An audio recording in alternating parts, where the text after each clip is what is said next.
Hi నమస్తే, welcome to Myra media. నేను మీ కేవీఆర్. ఆంధ్రప్రదేశ్లో కూటమి ప్రభుత్వం కొలువైన తర్వాత ఎన్నెన్నో సంచలనాలు నమోదవుతున్నాయి. ఇప్పటికే అంటే కూటమి ప్రభుత్వం 164 సీట్లతో భారీ మెజార్టీతో గెలిచిన సంగతి తెలిసిందే. 11 సీట్లకు పరిమితమైన వైఎస్ జగన్మోహన్ రెడ్డికి కనీసం ప్రతిపక్ష హోదా కూడా దక్కలేదు. సరే, టెక్నికల్ గా దాని సంగతి పక్కన పెడితే ప్రజాస్వామ్యబద్ధంగా రాజ్యాంగబద్ధంగా ఒక చట్టసభ శాసనసభ నడవాలంటే ప్రతిపక్షం అనేది కంపల్సరీ. కానీ దానికి విలువ లేకుండా మొన్న ప్రమాణ స్వీకారం సమయంలో కూటమికి సంబంధించిన మంత్రులందరూ ప్రమాణ స్వీకారం చేసిన తర్వాత ప్రతిపక్ష నేత హోదాలో వైఎస్ జగన్మోహన్ రెడ్డిని ఒక సాధారణ ఎమ్మెల్యేగా ఎట్లయితే ప్రమాణ స్వీకారం చేయిస్తారో అట్లా ప్రోటెం స్పీకర్ గోరెంట్ల బుచ్చయ్య చౌదరి ప్రమాణ స్వీకారం చేయించడం అతిపెద్ద సంచలనం. ఇకపోతే దాని తర్వాత స్పీకర్ గా ఎన్నికైన అయ్యన్న పాత్రుడు గతంలో వైఎస్ జగన్మోహన్ రెడ్డిని ఉద్దేశిస్తూ జగన్మోహన్ రెడ్డి చావలేదు, ఓడిపోయాడంతే, చచ్చేదాకా కొట్టాల్సిందే అని చెప్పి మాట్లాడిన వ్యాఖ్యలు కూడా తీవ్ర దుమారం రేపిన సంగతి తెలిసిందే.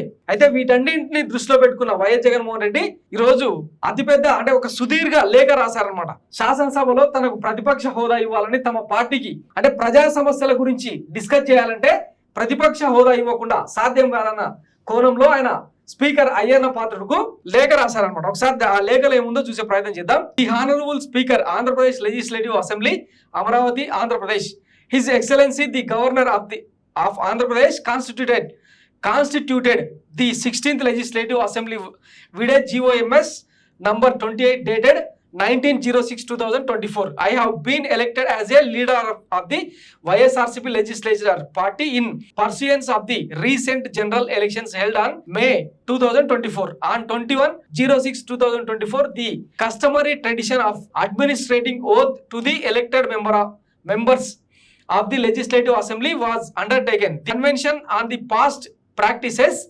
which has been followed for the sequential process as under first the leader of the August House, the leader of the opposition followed by the honorable ministers in the cabinet and others MLAs.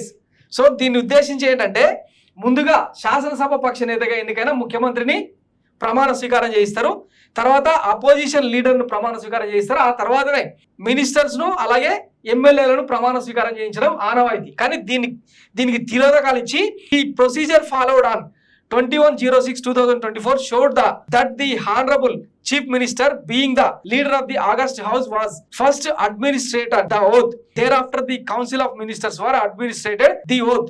I was called upon to the administrated the oath only after the honorable ministers. The above sequence leaves me with an impression that there is already a decision taken not to grant the status of leader opposition LOP to me.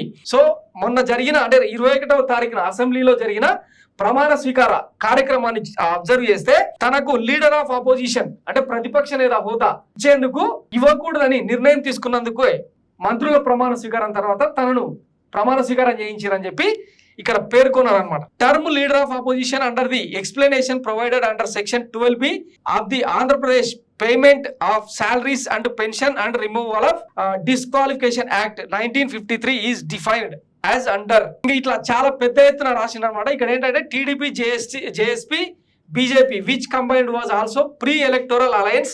The sequence followed for the process held on 21/06/2024 clearly disclosed the intent of the floor leaders of the ruling combined to deny YSRC LP the status of principal opposition party and the concomitant status of LOP to its floor leader అని చెప్పి దీనిలోనే ఆయన mention చేసిన అనమాట. Speaker కూడా తనను ఉద్దేశిస్తూ it is in the public domain that the honorable speaker in a conversion which has since been published on YouTube alluded to me as a person defeated but not yet dead and that I should be beaten until I die. So చచ్చేదాకా కొట్టాలని చెప్పి యూట్యూబ్లో social మీడియాలో viral అయిన సంగతి మీ దృష్టికి తీసుకొస్తున్నానని చెప్పి ఆయన చెప్తూ వచ్చారనమాట. ఇక వాస్తవానికి వీళ్ళు చెప్తున్న ఒక దిక్కుమాలిన సందర్భం ఏంటంటే చట్టసభల్లో అంటే 10% కంటే తక్కువ సీట్లు ఉన్న వాళ్ళకు ప్రతిపక్ష హోదా కోల్పోతారని ఒక ఈ గతంలో ఏదో టెక్నికల్గా అట్లా చూసేవాళ్ళనమాట. అంటే రాజకీయంగా ఒక ప్రతిపక్షం తన ఉనికి కోల్పోయిందని చెప్పే కోణంలో ఆ రూల్ను తీసుకొచ్చారు. కానీ అది ఏది కూడా రాజ్యాంగంలో కానీ ఈ శాసన వ్యవస్థలో కానీ లేదు. దానికి సంబంధించిన ఎవిడెన్స్ కూడా మీకు చూపిస్తా. అసెంబ్లీ సీట్లలో 10% సీట్లు రానందున వైఎస్ఆర్ కాంగ్రెస్ పార్టీ శాసనసభ పక్షానికి ప్రధాన ప్రతిపక్ష హోదా రాదనే చర్చ జరుగుతోంది. భారత రాజ్యాంగం ఆర్టికల్ 208 కింద ఆంధ్రప్రదేశ్ అసెంబ్లీ నోటిఫై చేసిన సభా ప్రవర్తన నియమావళిలో ఇన్ని సీట్లు వస్తేనే ప్రధాన ప్రతిపక్షంగా గుర్తించాలనే విషయాన్ని ఎక్కడా చెప్పలేదన్న విషయాన్ని మీ ముందుకు తెస్తున్నాను. ఉమ్మడి ఆంధ్రప్రదేశ్లో కూడా ఎక్కడ ఈ నిబంధన పాటించలేదనే అంశాన్ని గుర్తు చేస్తున్నాడు. 1984లో లోక్సభలో 543 స్థానాలకు జరిగిన ఎన్నికల్లో టీడీపీ 30 ఎంపీ సీట్లను గెలుచుకుంది. సభలో 10% సీట్లు లేకపోయినా అప్పటి టీడీపీకి చెందిన పర్వతనేని ఉపేంద్రను ప్రధాన ప్రతిపక్ష నేతగా గుర్తించారు. 1994 ఉమ్మడి ఆంధ్రప్రదేశ్ అసెంబ్లీ ఎన్నికల్లో 294 సీట్లకు గాను కాంగ్రెస్ 26 సీట్లకు మాత్రమే సాధించింది. 10% సీట్లు కాంగ్రెస్కు లేకపోయినప్పటికీ పి జనార్దన్ రెడ్డిని ప్రధాన ప్రతిపక్ష నేతగా గుర్తించారు. 2015 ఢిల్లీ అసెంబ్లీ ఎన్నికల్లో 70 స్థానాలకు గాను బీజేపీ కేవలం 3 సీట్లు సాధించినప్పటికీ ఆ పార్టీకి ప్రధాన ప్రతిపక్ష హోదా ఇచ్చారు. ఈ అంశాలన్నీ కూడా కేవలం ప్రజా ప్రయోజనాల రీత్యా మీ దృష్టికి తీసుకొస్తున్నాను. ప్రజల తరఫున అసెంబ్లీలో గొంతు విప్పడానికి తగిన సమయం లభించాలనే ఉద్దేశంతో ఈ లేఖ మీకు రాస్తున్నాను. అయితే ఇలాంటి పరిస్థితికి ఆస్కారం లేకుండా ఇప్పటికే అధికార కూటమి శత్రుత్వాన్ని ప్రదర్శిస్తోంది. ఈ నేపథ్యంలో నేను సభలో మాట్లాడాలనుకుంటే అది భారీ మెజార్టీ సాధించిన అధికార కూటమి దయ మీద నన్ను చచ్చేవరకు కొట్టాలన్న స్పీకర్ విచక్షణ మీదే ఆధారపడి ఉంటుంది. ప్రస్తుతం సభలో ఉన్న పార్టీల సంఖ్యాబలాలను దృష్టిలో ఉంచుకొని ఈ లేఖను పరిశీలించాలని కోరుతున్నానని వైఎస్ జగన్ లేఖలో పేర్కొన్నారు. సో ఇది కథ. రాజ్యాంగం ప్రకారం ప్రజాస్వామ్యయుతంగా ఎన్నికైన ఏ చట్టసభల్లో కూడా ప్రతిపక్ష హోదా అనే దానికి ఒక వాల్యూ రీజన్ లేదు. డెఫినేషన్స్ ఉన్నాయి కానీ ఇన్ని సీట్లు వస్తేనే ప్రతిపక్ష హోదా అనే ఎక్కడ లేదు. ఆంధ్రప్రదేశ్ లో 175 సీట్లకు గాను అంటే 18 సీట్లు వస్తే లేదంటే 15 సీట్లు వస్తే ప్రతిపక్ష హోదా ఉంటుంది అన్నది ఒక జస్ట్ సూత్రీకరణే తప్ప దానికి ఒక వ్యాలిడ్ రీజన్ టెక్నికల్ పాయింట్ లేదు. ఇట్లాంటి టైంలో చంద్రబాబు ఏమనంటే 45 ఏళ్ల ఇండస్ట్రీ, సుదీర్ఘ రాజకీయ అనుభవం, ప్రజాస్వామ్య విలువలో కట్టుబడి ఉంటాడని చెప్పి మాట్లాడుతూ ఉంటారు కదా. మరి అట్లాంటి వ్యక్తి ఏం చేయాలి?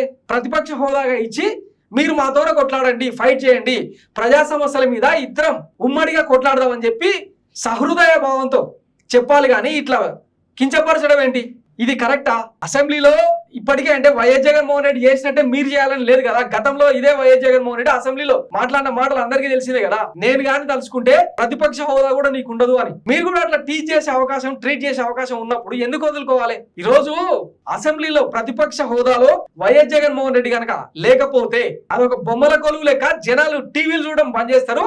అసెంబ్లీ సమావేశాలు జరుగుతున్నప్పుడు అదేదో మూకీ సినిమా నడిచినట్టు నడుస్తుంది. ఎవరు దేకడతారు. వరల్డ్ కప్ లో టీమిండియా కనుక లేకపోతే టీఆర్పీ రేటింగ్స్ ఎట్టయితే పడిపోతే అట్లా తయారవుతుంది అనమాట ఆంధ్రప్రదేశ్ అసెంబ్లీ. కనీసం ఈ సోయితోనన్నా ప్రతిపక్ష హోదా ఇస్తే కనీసం ప్రజల తీర్పు కన్నా విలువ ఉంటది కదా. ఇంకా మాకు విలువలు లేవు, వంకాయలు లేవు అని అనుకుంటే దానికి ఇంకెవ్వడేం చేయలేడు. ఎట్లాగో ఆంధ్రప్రదేశ్ అంటేనే భ్రష్టు పట్టిన రాజకీయాలు, కుల రాజకీయాలు ఇవన్నీ ఇప్పటికే ఒక అంచనాకు వచ్చిన నేపథ్యంలో మీ నుంచి ఇంతకు మించి ఇంకెవ్వడు ఆశిస్తలేరు కూడా. ఇట్లాంటి టైంలోనే ప్రజాస్వామ్యానికి పాదు కొలిపేలాగా కొన్ని చర్యలు చేపట్టాల్సి ఉంటది. మేము మారినాం, ప్రజల కోణంలో మేము ఈ తరహా రాజకీయాలు చేయదలుచుకున్నాం అని చెప్పాల్సిన అవసరం మీ మీద ఉంది. అవేవి చేయకుండా ఇట్లా బుల్డోజ్ చేసుకుంటూ పోతామంటే ఈ రోజు మీది, రేపు కూడా మీదేనా? సో ఆలోచించుకోవాల్సిన తరుణం అధికార పక్షానిదే. ఏం చేస్తారనేది వేచి చూద్దాం. Thanks for watching Mara media. నేను మీ కేవీఆర్. Thank you.